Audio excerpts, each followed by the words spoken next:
Viewers, এই মুহূর্তে চলে আসলাম কালিয়াকৈর চাপায়ের বংশীবদন। তো এটি হচ্ছে চাপায়ের ব্রিজ, তুরাগ নদীর উপরে অবস্থিত ব্রিজটি, নতুন ব্রিজ। ওর পাশে হচ্ছে পুরাতন ব্রিজ, লোহার ব্রিজ।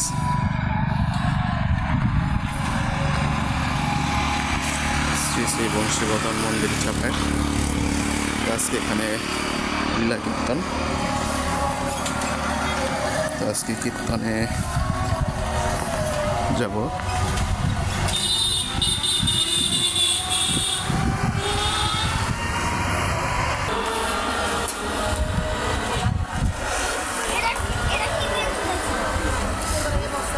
শ্রী বংশীবদন মন্দির। এখানে রাধাকৃষ্ণের সুন্দর একটি বিগ্রহ, ব্যানার।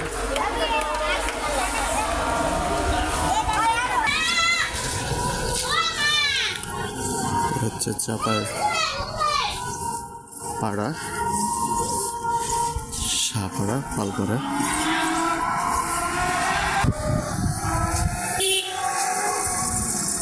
দেখতে পাচ্ছেন এটাও কিন্তু একটি মন্দির।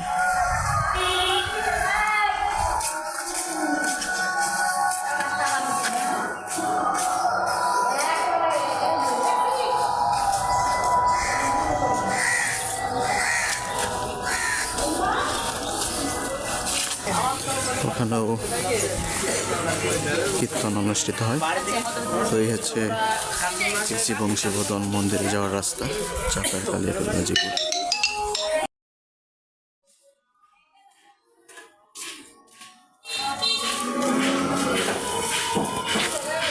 এই দেখেন হচ্ছে পালপাড়া। তো মাটির জিনিস তৈরি হয়, কীভাবে রাস্তার পাশে মাটির জিনিস সব দিচ্ছে, মাটির আসবাবপত্র।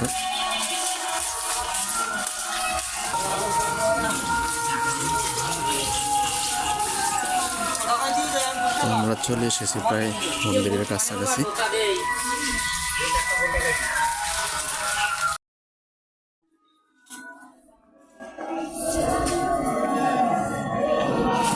এখানে একটি সমাধি দেখতে পাচ্ছি, গোপালচন্দ্র সাহা।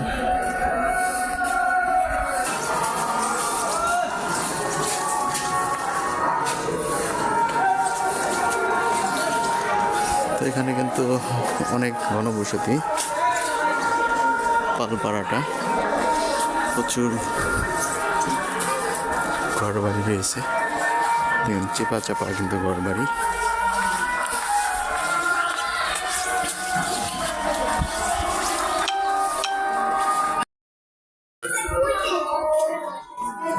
প্রায় চলে এসেছি কাছাকাছি মন্দিরে। অর্ধেক করম যায় না।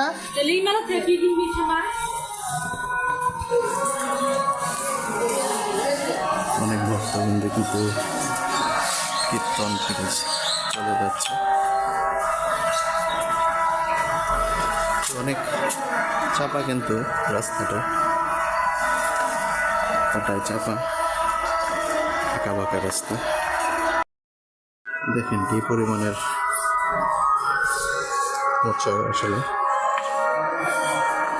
এই পাশ থেকে ওই পাশ দেখায় যায় না, সাবধানে কিন্তু যেতে হয়, আঁকা বাঁকা গলি। আসলে কোন দিক দিয়ে আসলে কীর্তন বোঝাই যাচ্ছে না, সেই গলি।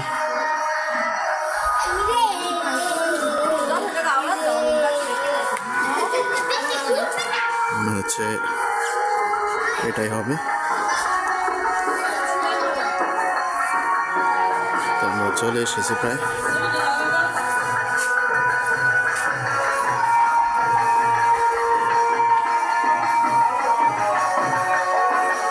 কীর্তনের কাছাকাছি।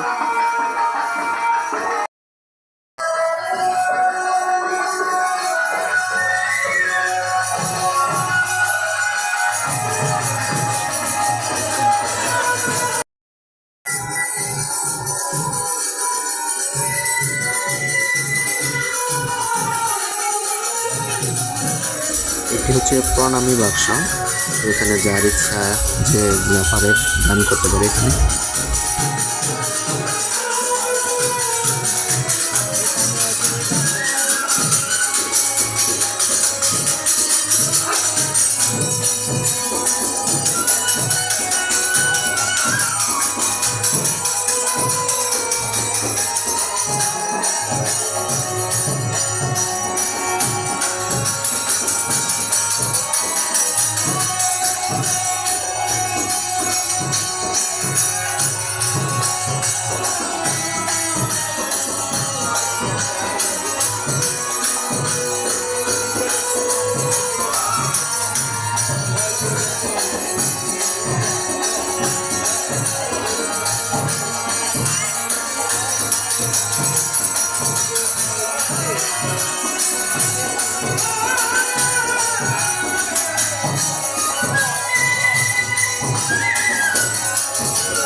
তো আমি কিছুটা সময় এক নাম কীর্তন শ্রবণ করে চলে আসলাম প্রসাদ খাওয়ার জন্য। তো সেই দেখছি অনেকটা লাইন ধরে দাঁড়িয়ে আছে সবাই। এর আগের বৈঠকটা এখনো ওঠেনি, তো এইমাত্র বৈঠকটা উঠেছে, আমরাও বসে পড়লাম প্রসাদ খাওয়ার জন্য। তো অনেকেই বসেছে আমাদের সাথে। তো আমি যেখানে যাই গোবিন্দের প্রসাদটা খাওয়ার চেষ্টা করি। আসলে প্রসাদ সবার ভাগ্যে থাকে না। এখন আমাদেরকে প্লেট দিয়েছে খাবারের জন্য। আজকের প্রসাদে কি কি থাকছে? থাকছে ভাত প্রসাদ, এখানে সবজি। তো ঈশ্বরের নাম স্মরণ করে প্রসাদ সেবা নিচ্ছি, শুরুতেই সবজি দিয়ে। এরপর আসছে শুকার ডাল। তো শুকার ডালটা দেওয়ার পরে এখন দিয়েছে বুটের ডাল। তো সবই কিন্তু একসাথে দিয়ে দিচ্ছে। এখানে কাওড়ার ডাল দিয়ে আওড়া কাওড়া লাগিয়ে দিয়েছে, আসলে কোনটা রেখে কোনটা খাবো। এরপর দিয়েছে মিষ্টান্ন আর টক, শেষে খুব ভালো লাগলো। তো আর একটু খাওয়ার পরে কীর্তন শুনে আবার চলে যাব। তো আজকে ভিডিওটা আপনাদের কাছে কেমন লাগলো সবাই একটি কমেন্টের মাধ্যমে জানিয়ে দিবেন। তো ভালো থাকেন সবাই।